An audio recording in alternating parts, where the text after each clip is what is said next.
என்ன பண்றீங்க ரெண்டு பேரும்? யாருக்காவது பிறந்த நாளா? அதுக்காக தான் அலங்காரம் பண்றீங்களா? யாருக்கு பிறந்த நாள்? பிறந்த நாள்லாம் இல்ல, மயிலக்காக்கு.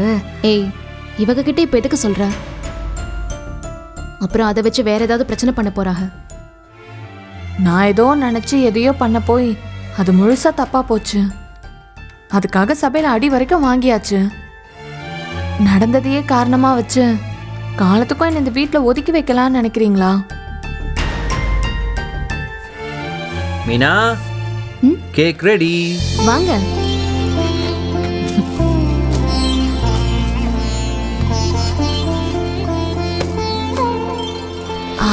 செந்தில, என்ன விசேஷம்? இவங்க கிட்ட கேட்டேன், எதுவுமே சொல்ல மாட்டேங்கிறாக. இந்த வீட்டுல இருக்கன்னு தான் பேரு, என்ன நடக்குது ஏது நடக்குதுன்னு எதுவுமே தெரிய மாட்டேங்குது. அது சரவணா அண்ணா அப்பா ஆக போகுதுல்ல, அதுக்கு கேக் வெட்டி செலிப்ரேட் பண்ண போறோம். ஓ அப்படியா? சரி சரி, நான் ஏதாச்சும் பண்ணட்டுமா? ஆஹா இல்ல வேண்டாம். பாயாசம் பண்ணட்டுமா? வேண்டாங்க, ஸ்வீட் எல்லாம் கடையிலேயே வாங்கியாச்சு.